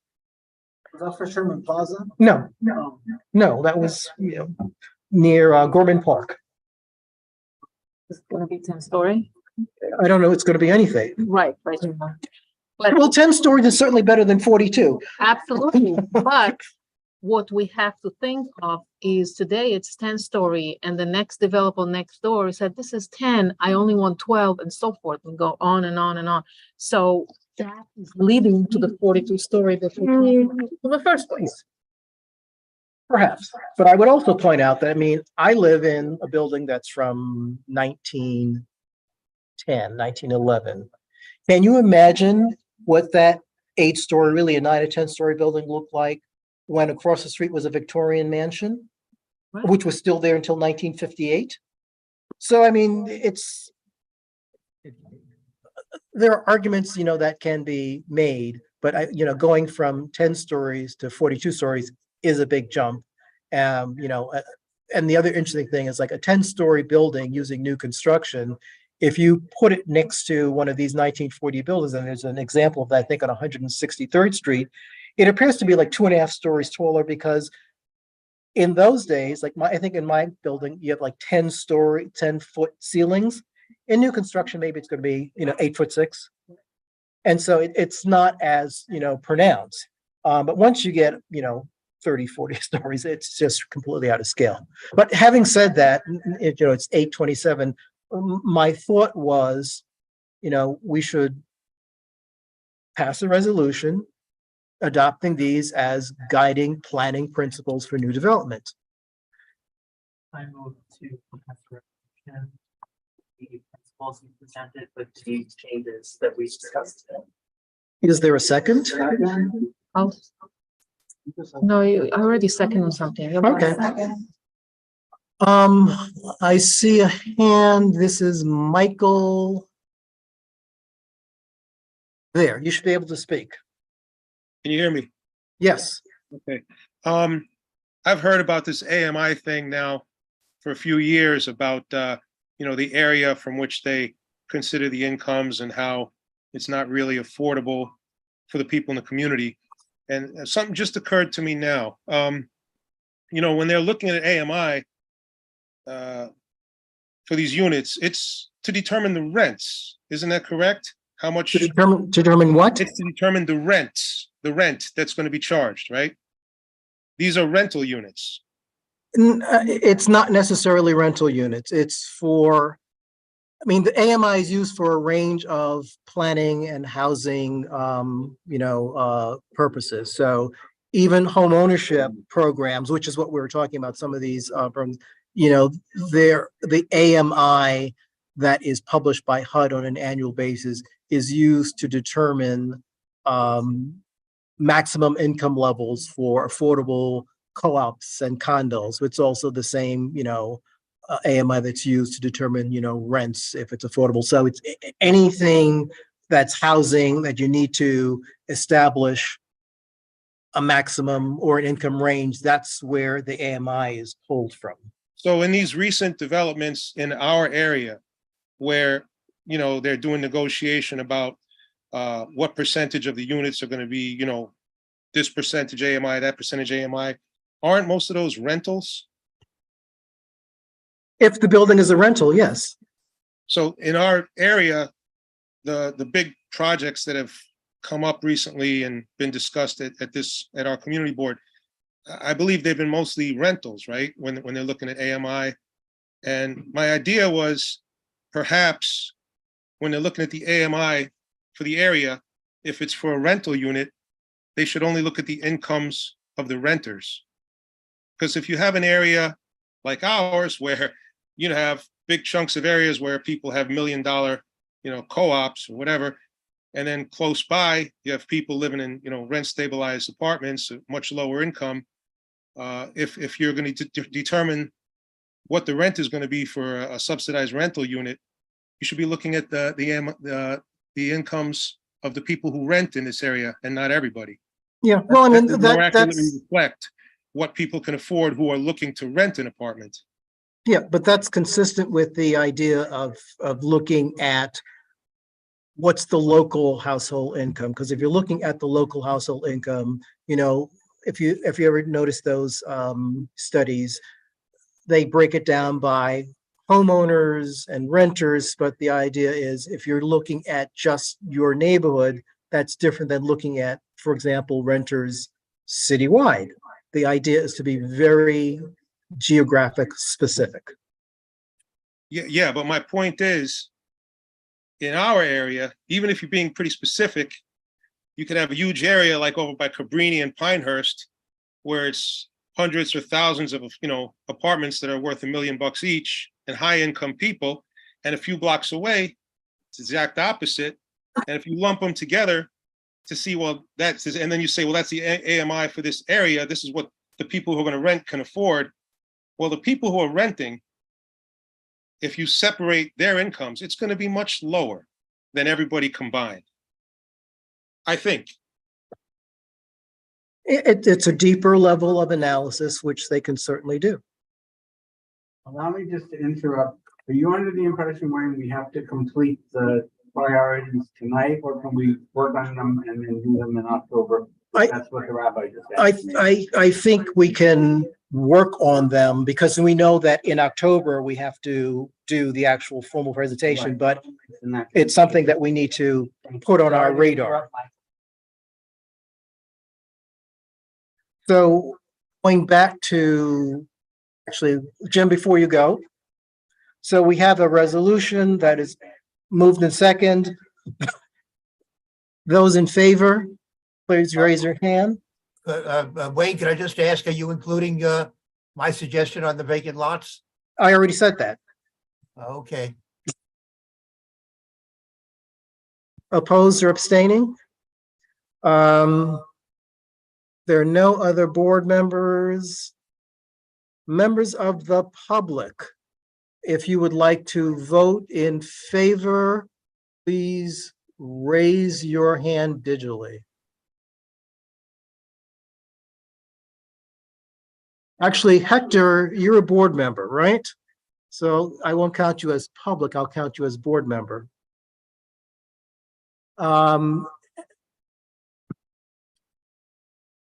Members of the public opposed, abstaining? Okay.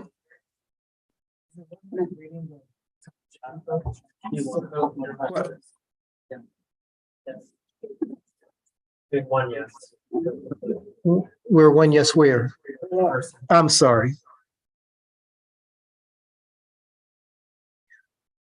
Those 8 committee members. 8 committee members, 1 board member, and 1 member of the public. And I'm losing my chat. That's my Q&A.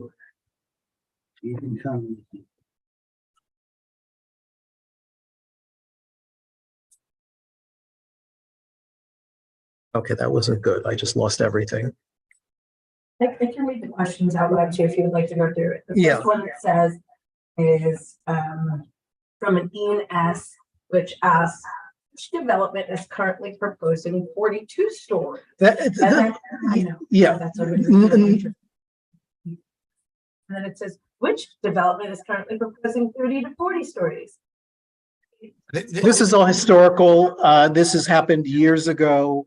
It's nothing that's being proposed now, but the point is that was a proposal that came before us maybe 10 or more years ago. And, you know, it was for, I think, a 42-story building. And when we suggested they bring it down, I think they brought it down to 30 something or 36. During our discussion about AMI, Ian Smith also wrote, has also determined eligibility even to apply. I think she meant in particular to the buildings we were just discussing. So the minutes are perfection. Well, yeah, I mean, as I said, the AMI applies to whether it's a rental or to home ownership, and it determines, you know, in many cases, the maximum and, or in other cases, the minimum as well, because you need a certain minimum amount to afford, you know, the rent. And there's a certain maximum where you can't make more than X. So you will often see in the ads an income range.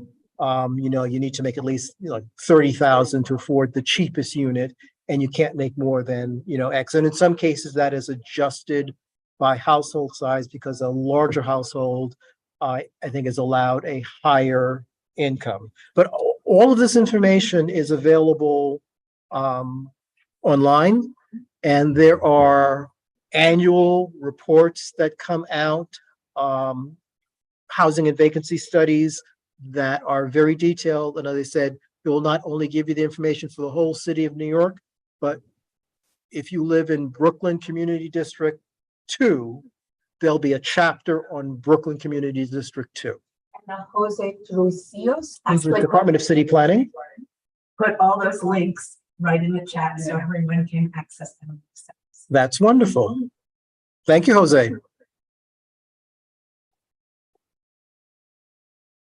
So budget priorities, actually going to the point that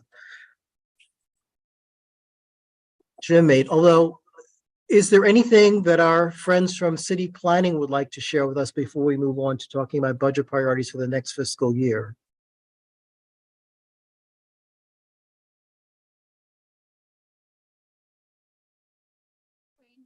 I think you need to unmute yourself. Not muted, we just can't hear. For some reason, Audrey, we can't hear you.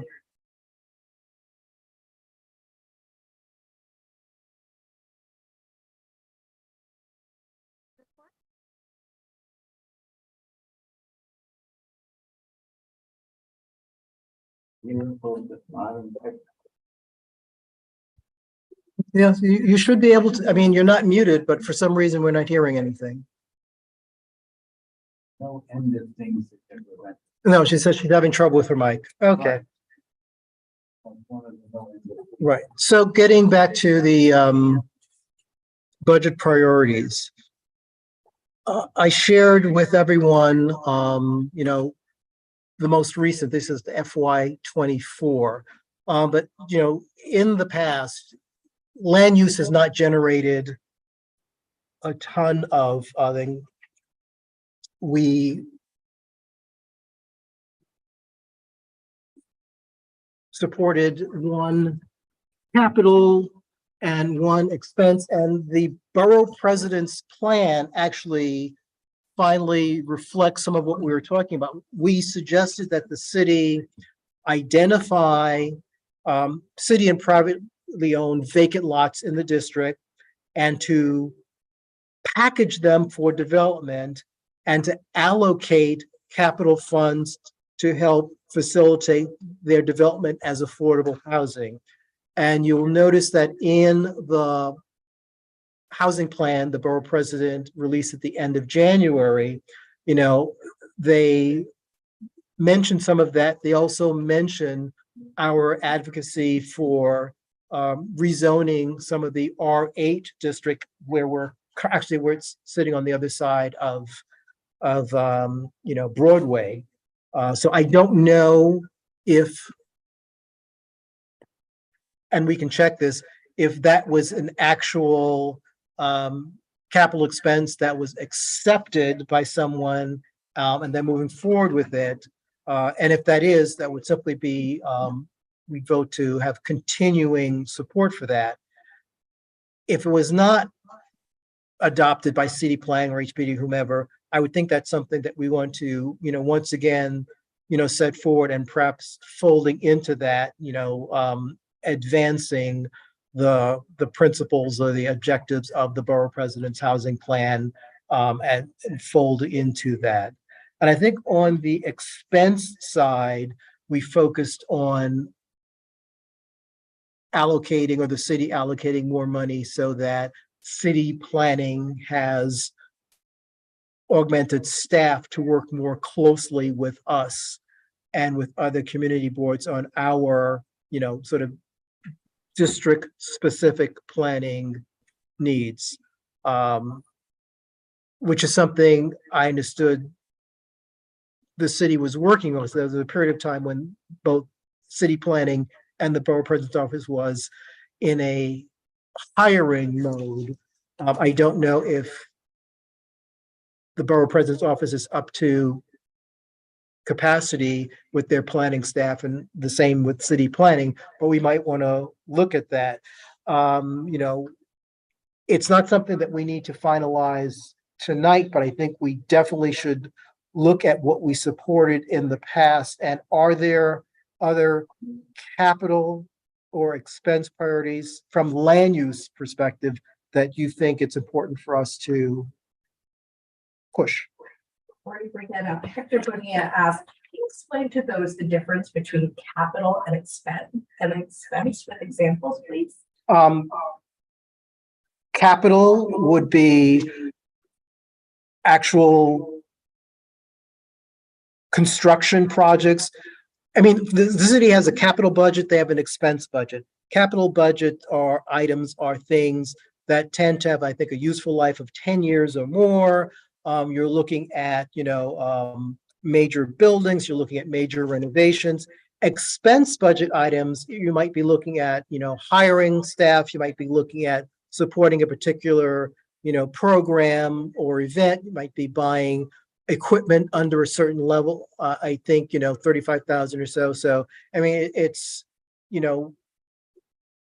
looking at the document that was passed, there are things where we're saying, you want to renovate a school or build new housing. Those type of things would be capital. If we're talking about hiring more staff, more planning, if you're talking about allocating funds to a community-based organization to do a spruce up, things like that might be expense. Expense dollars you have to spend in the fiscal year they are allocated, or they go back to the city. Capital projects, unfortunately, can take forever. I just wanted to mention that Audrey now has a microphone, so she could try unmuting and give it a work.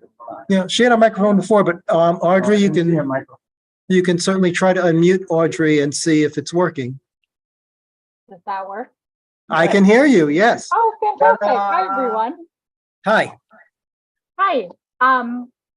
Yeah, no updates to our report right now, except thank you, Wayne, for hosting the info session next week. I went to the first one and it was really helpful. So if you can join, I definitely encourage you to attend. Great. As I said, I will share the, actually, I think I've already shared the email with the land use committee members for the September 12th event. So you've got the link. So getting back to budget priorities, is there anything this evening that you want to discuss, or you want to, have time to digest it and discuss it as one of the first agenda items in October? Yes. Yes, what? Yes, in October. So we'll hold this over for October. I agree with that. Yeah. But the critical thing is, for that October meeting, let's be poised and ready to discuss it, which is not to say we need to come up with things. I mean, the Parks and Culture, they come up with lots of projects because there are a lot of work that has to happen in parks, youth and education. There's a lot of school buildings. As I said, with land use, we're typically dealing with sort of concepts and consultants and whatever. And we don't necessarily have lots of projects, although, we did target a few years ago some key areas which have proved to be useful, particularly given what the borough president has, finally done with the housing plan. That's, the idea of identifying sites, putting them together, then putting resources to make that happen, as opposed to saying, well, we want affordable housing and, it's going to happen somehow magically. It's not. I would say the other thing we could think about on the expense side, we've been talking about working with the Bond Center to create a digital planning platform for CB12 the same way they created for CB9.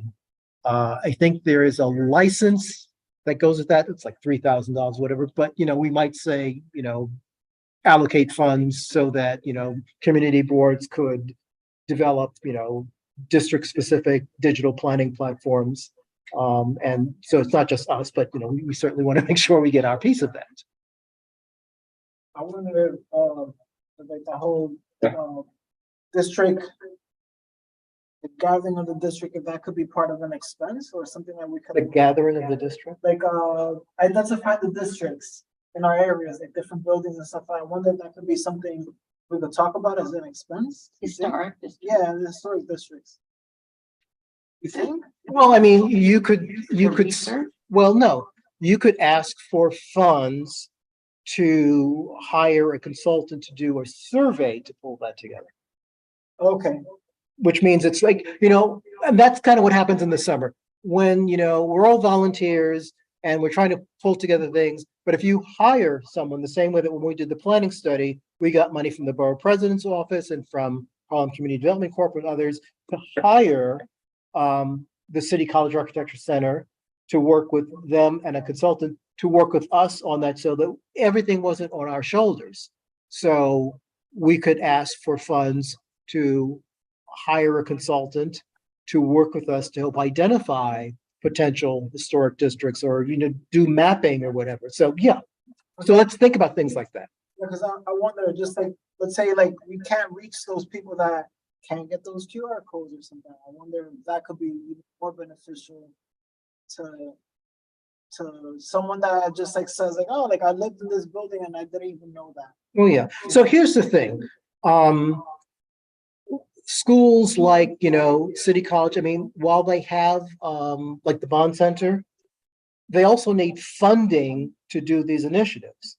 So if we say we would like the Bond Center to receive XYZ so that they could, have some of the students, get stipends to work with us because some way or the other, it has to get, paid for. Like Columbia and like UTEP had, university funds that supported it. I think Pratt Center had universities and City College is not as, well funded, but certainly elected officials can support the request of community-based organizations to make sure that, if we want to work with city on something, that city has the resources to work with us on that. I mean, city, the Bond Center, as you may recall earlier this year, applied to HUD for a grant to look at certain planning things, and they wanted to work with us, and we passed a resolution, supporting that. So the same way that they could go to HUD and say, here are the things we want to look at, and this is what it's going to cost to do a thorough study, we can say to the borough president's office that, we need $5,000 or $10,000 to do a study to look at, these things, the same way that we did, back in the early 2000s. I think it was Virginia Fields and others allocated money to support our planning study. And would it go directly to an organization that we choose or something that the city choose or something that just like, oh, like we do this for a living? The money would be allocated to the initiative and there would have to be a process whereby we select the consultant. So for that, we put out an RFP. We had folks respond. We evaluated the responses and we picked our consultant. Steve Simon has his hand up. Although he's looking down. Steve. Yes. I want to suggest a new capital budget item, because picking up on my point earlier that we should be prioritizing the development of vacant lots. When I look in the community, the vacant lots that I'm thinking of are basically privately owned at 162nd, 163rd Streets between St. Nicholas and Amsterdam, Broadway south of 204th Street, Nagel Avenue and Thayer Street, the parking lots behind the Rena Daycare Center, the West 187th Street site that was referred to earlier.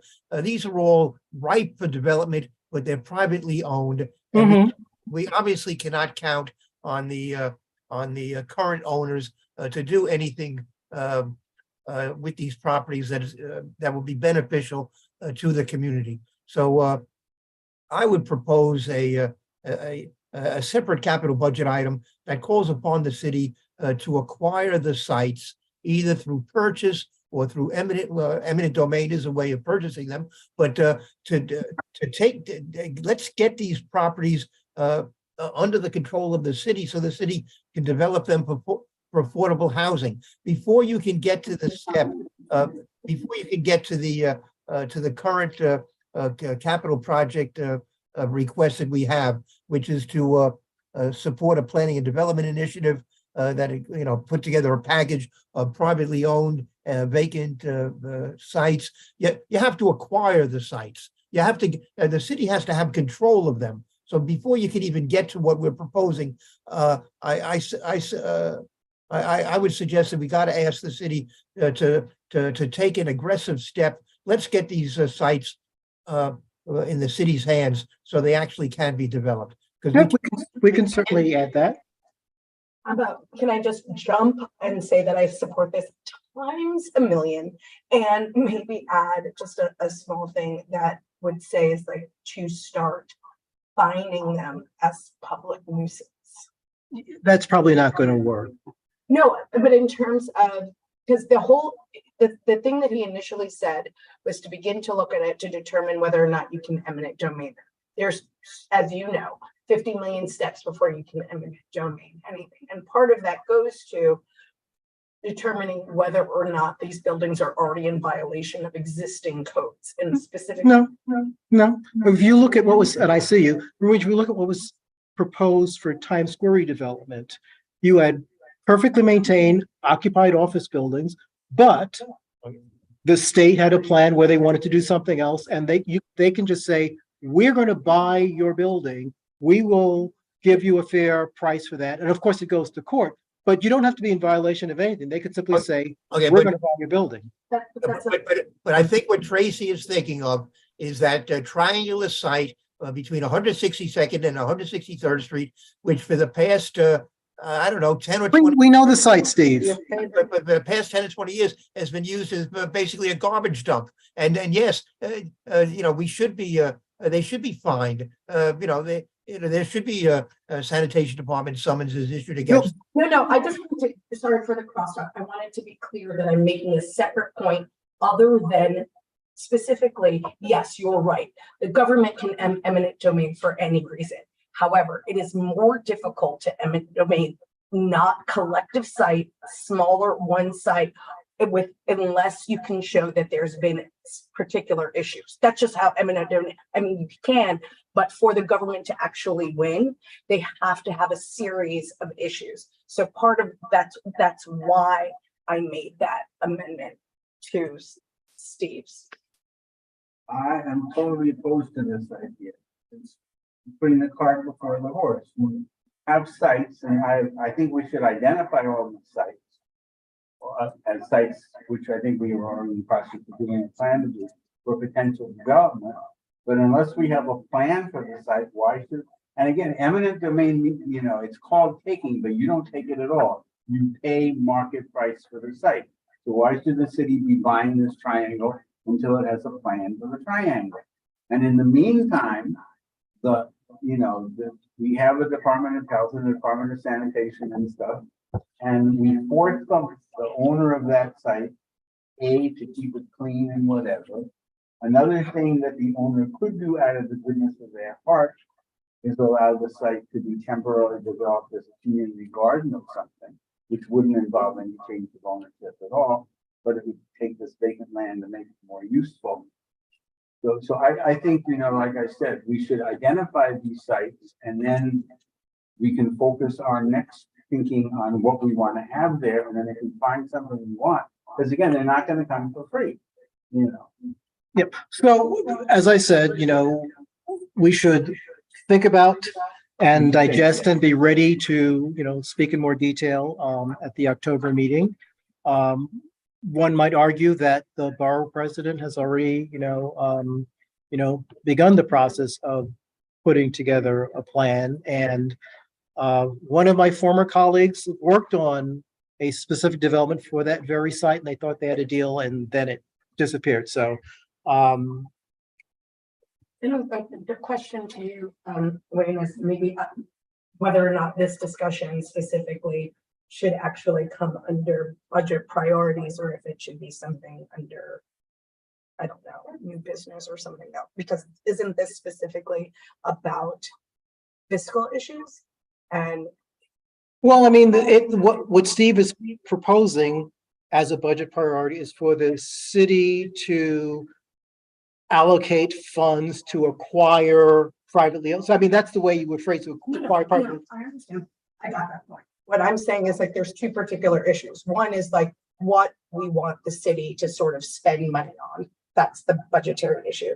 But we've also identified a separate issue, or at least identified a separate issue, which is, or maybe even better, Jim has identified a separate issue, is that if we have an issue with eminent domain, if we have an issue is, once we've identified these things, maybe the question is under new businesses, what would be our magical dreams of what to do with these spaces before we propose it in a budget? I would point out that for the particular site we're talking about, we actually passed a resolution years ago. I did not see that in the minutes.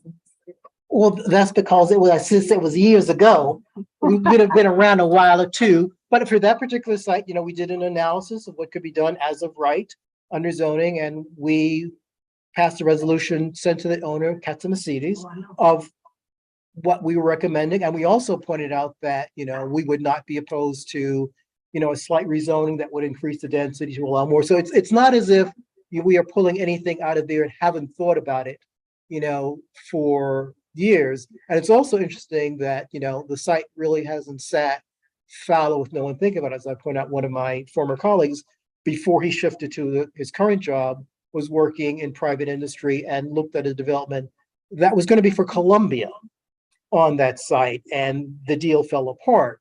But, you know, it's interesting that when the owner was running for mayor, there was a lot of talk about his upbringing in Harlem and commitment. And, you know, we used that to say, well, how about focusing on this? But there was not much response to that. And if you look at the development that he has done, like in the Coney Island area, it's quite upper end. But more to discuss in October. Is there any old business?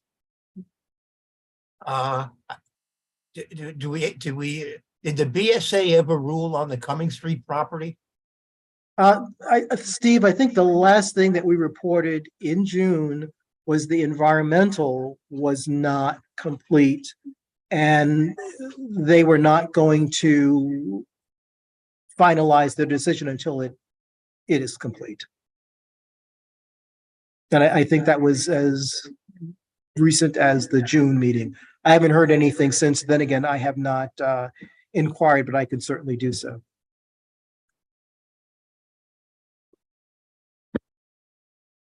Is there any new business? Is there a motion to adjourn? We adjourn. I second.